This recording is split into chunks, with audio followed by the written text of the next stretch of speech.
తెలంగాణ బడ్జెట్లో ఎస్సీలకు ఎక్కువ మొత్తంలో నిధులను కేటాయించడంతో పరకాల కాంగ్రెస్ ఎస్సీ నాయకులు హర్షం వ్యక్తం చేశారు.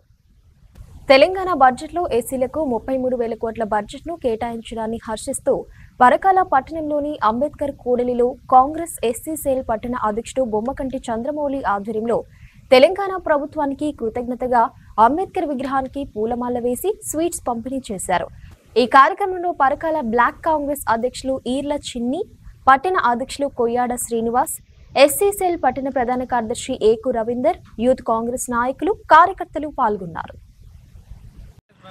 గడిచిన 10 ఏళ్లలో ఎస్సీలకు చాలా అన్యాయం చేసిందని, దానివల్ల నీళ్లు నిధులు నియామకాల పేరుతో దళితులపై చాలా వివక్ష చూపి ఈరోజు మనం కొట్లాడి తెచ్చుకున్న తెలంగాణలో రాష్ట్ర ముఖ్యమంత్రి మన యనమల రేవంత్ రెడ్డి గారి సారథ్యంలో దళితులకు బడ్జెట్ రూపకంగా మరియు ఉప ముఖ్యమంత్రి బట్టి విక్రమార్క గారు కలిసి 33,124 కోట్లు ఎస్సీ కమ్యూనిటీకి మంజూరు చేయడం పట్ల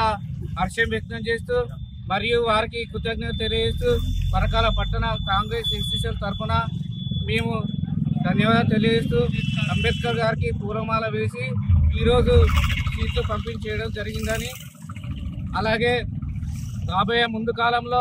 మన ఎస్సీ కమ్యూనిటీ కోసం ముఖ్యమంత్రి గారు ఎంతో చొరవ తీసుకొని మనకు న్యాయం చేసే రీతిలో పనిచేస్తారని, ఈ ప్రజాపాలనలో మన దళితులపై ఎంతో మంచి జరుగుతుందని మేము ఆశాభావం వ్యక్తపరుస్తున్నాం. పరకాల పట్టణ కేంద్రంలో మా ఎమ్మెల్యే రేవూరి ప్రకాష్ రెడ్డి గారి ఆదేశాల మేరకు జరిగినటువంటి బడ్జెట్ సమావేశాలలో ఎస్సీలకు 33,124 కోట్లను కేటాయించడం దాన్ని హర్షం వ్యక్తం చేస్తూ ఈరోజు పరకాల ఎస్సీసీఎల్ కమిటీ ఆధ్వర్యంలో చంద్రమౌళి అధ్యక్షతన పరకాల అంబేద్కర్ గారికి పూలమాల వేసి అదేవిధంగా స్వీట్ల పంపిణీ చేయడం జరిగింది. ఈరోజు తెలంగాణ రాష్ట్రంలో గత 10 సంవత్సరాలు పరిపాలించిన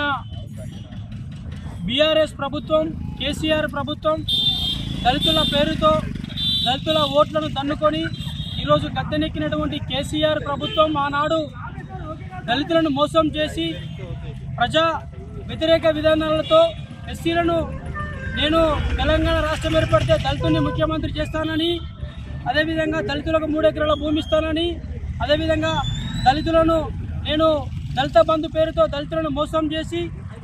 అనేక రంగాలలో దళితుల ఓట్ల కోసమే రాజకీయాలు చేసి ఓట్లను దండుకొని గద్దెనెక్కినటువంటి కేసీఆర్ ప్రభుత్వంలో దళితులకు అణచివేత జరిగింది, దళితులపై దాడులు జరిగినాయి, దళితులను చిన్నచూపు చూసినటువంటి ఆ బీఆర్ఎస్ ప్రభుత్వంలో ఈరోజు అవన్నీ చెల్లించి దళితులు ఈరోజు కాంగ్రెస్ పార్టీ పక్షాన నిలబడి కాంగ్రెస్ పార్టీకి పట్టం కట్టి ఈరోజు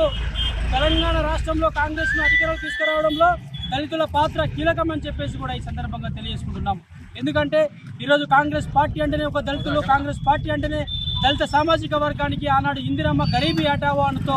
ఈరోజు అప్పటి నుంచి ఇప్పటి వరకు కూడా కాంగ్రెస్ పార్టీ దళితులకు న్యాయం చేసుకుంటూ వస్తుంది. అదేవిధంగా కాంగ్రెస్ పార్టీని కూడా ఈరోజు దళితులు కాపాడుకుంటూ వస్తున్నారని చెప్పేసి కూడా ఈ సందర్భంగా తెలియజేసుకుంటూ